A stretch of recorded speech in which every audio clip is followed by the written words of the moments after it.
I'm with my daughter tonight. And I am sitting here like a real old geek, scraping the gasket nice and gently.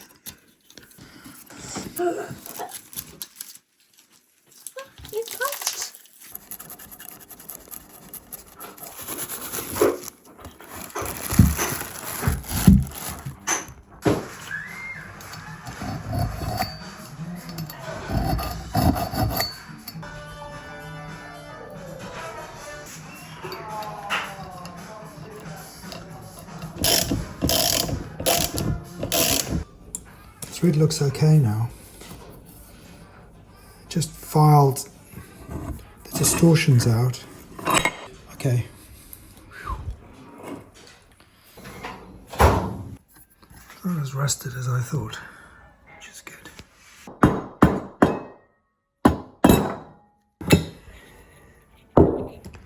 Now I can get to cleaning. So now it's been cleaned up, I just want to try and get into these bearing holes here. So I'm just injecting a lot of penetrant in here. Eventually it will be replaced with oil. And I'm just going to spin that up. Just try and loosen any rubbish that's inside. But you should only do this once it's as clean as possible. It sounds ropey now because it's dry, which is why if you don't put oil in your petrol, this is why they seize. Yeah, it feels good. Excellent. It's cleaned up rather well. And this is quite clever. This is the sump bolt, but it also locks the selector barrel in position. So we take these out.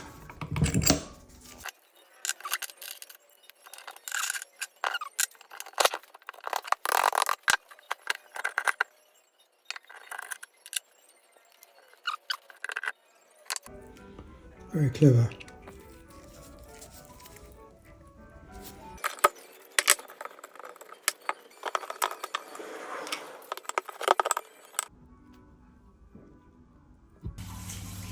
Let's clean off this residual impact damage.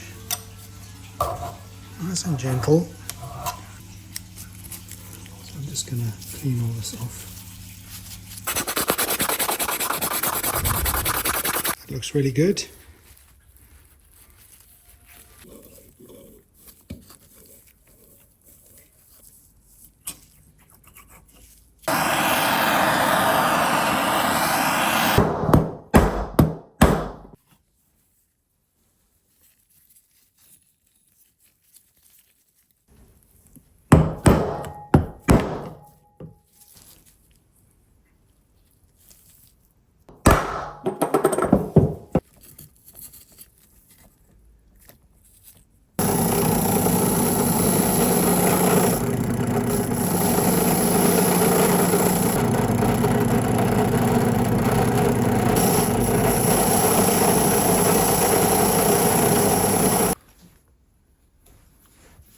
That's better.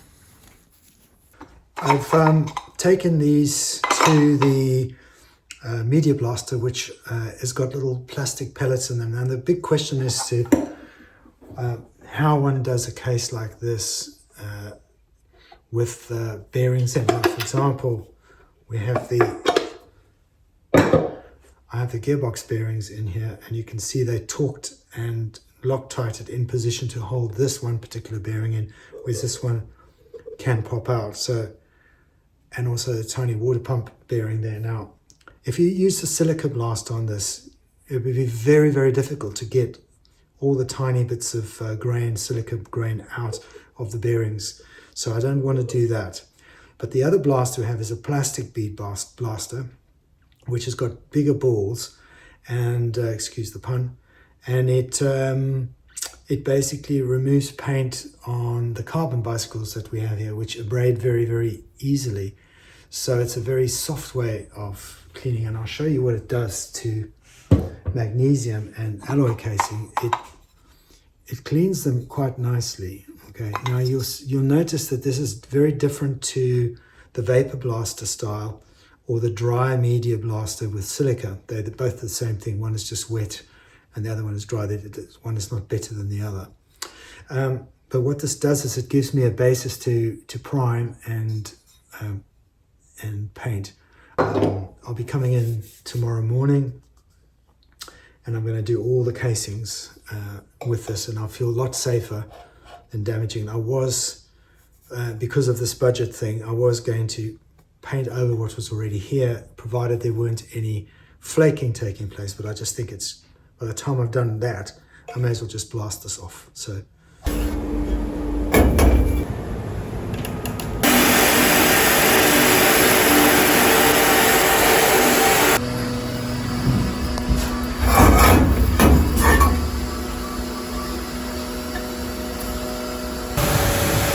just to show you what's next to me here is some rather fancy equipment that I've invested in. Just to show you the kind of work I do here. It's pretty impressive stuff.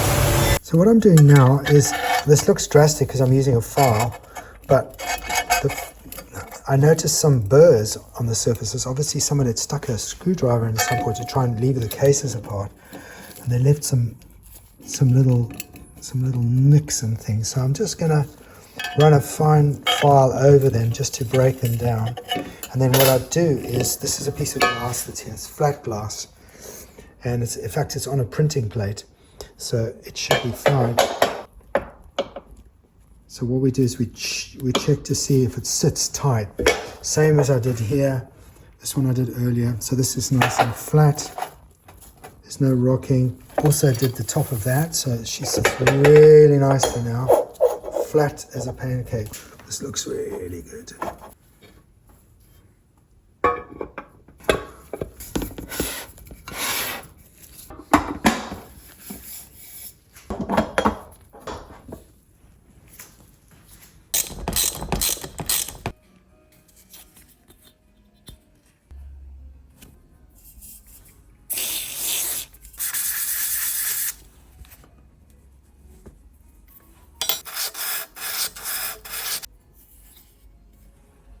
You can't get the seal in this side without damaging it, so make sure you get that seal in first before you put the bearing, otherwise you're in big trouble.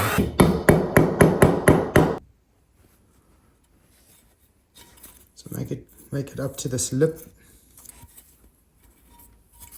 Now we heat this up for the bearing.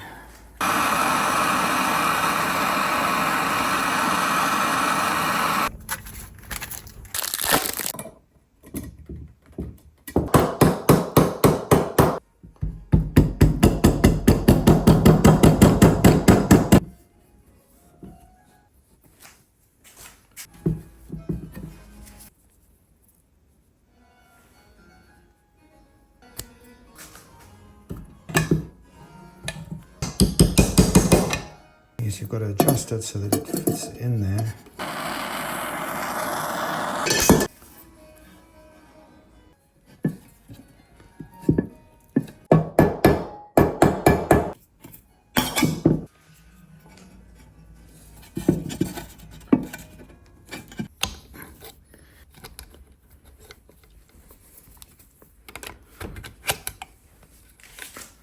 So I'm just slowing it right down. I'm just really not taking any risks. Unless it fits absolutely perfectly, I'm not going to attempt it. I think I'm getting somewhere with this.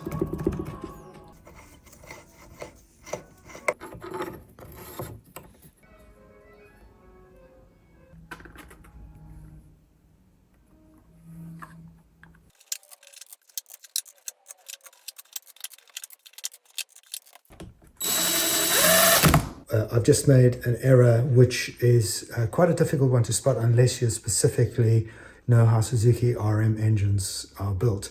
So let me show you. Now you can have a look at pretty much any other two-stroke motorcycle that I'm aware of, certainly the CR500. This seal is the other way around, because if you think about the pressures that are inside the chamber, it's stopping air from leaking out of the inner chamber into the oil area, except the RM. The RM has a the other way. Why? I have no idea, but it's just cost me an entire strip down again and to rectify this. But if you don't rectify this, you're going to get leaking. Your engine will never run, and you could damage the piston, certainly.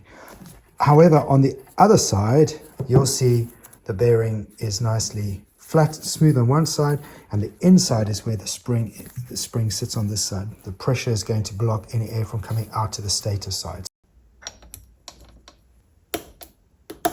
So what I'm going to do now is I'm going to take one bolt out at a time, and I'm going to thread lock that with Loctite. The reason I didn't do it when I started casing this together was because I wasn't sure whether that gearbox assembly was correct.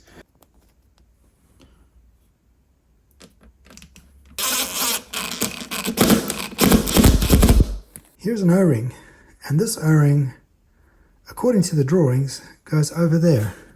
Just be kind to the engine when she first starts up. We don't want to damage anything.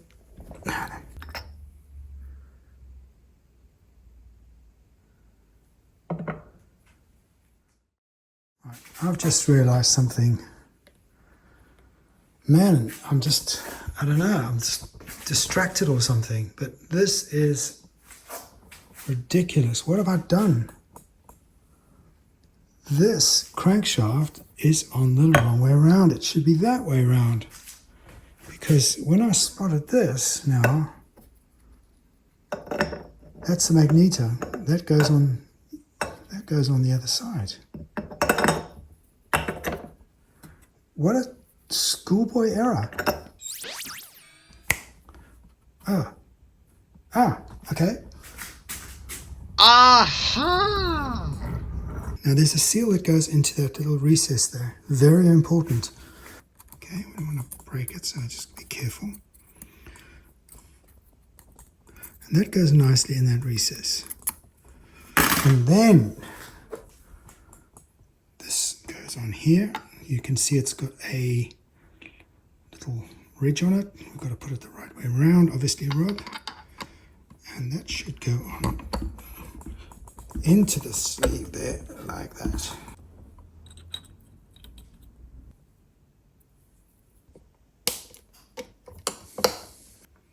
Lettering on the top. Very gentle, bringing it around.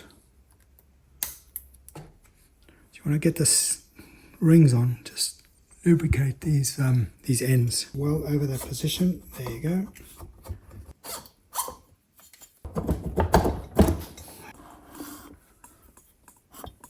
Very nice. Loctite them.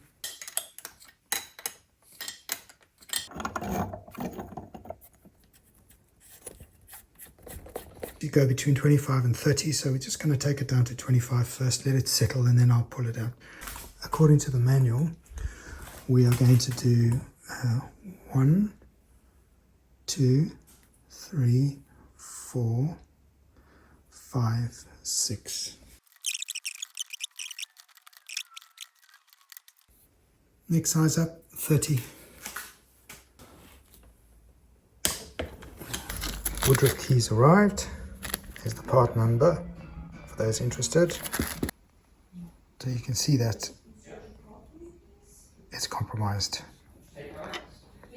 So a new one in, tilted at an angle.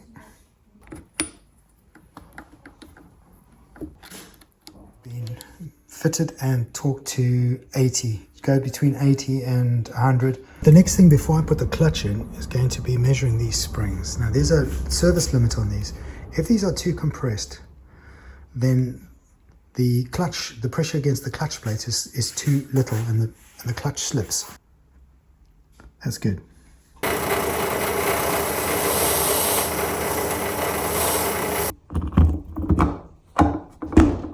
There we go.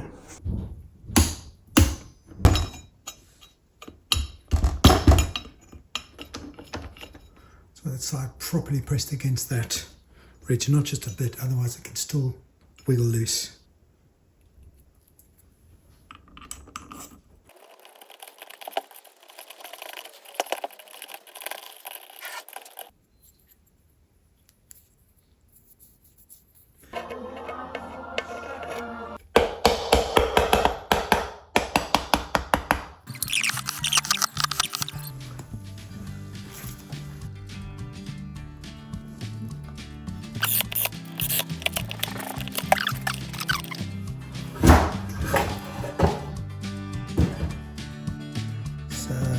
Let's get that on, and then it's between a 30 and 40 Newton meters. Okay, that's 35. I'm happy with that. All right, we're getting there.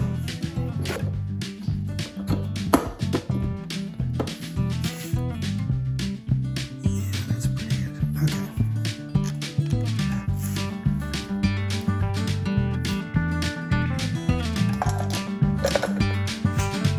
So, engine is now built. Now we get to paint.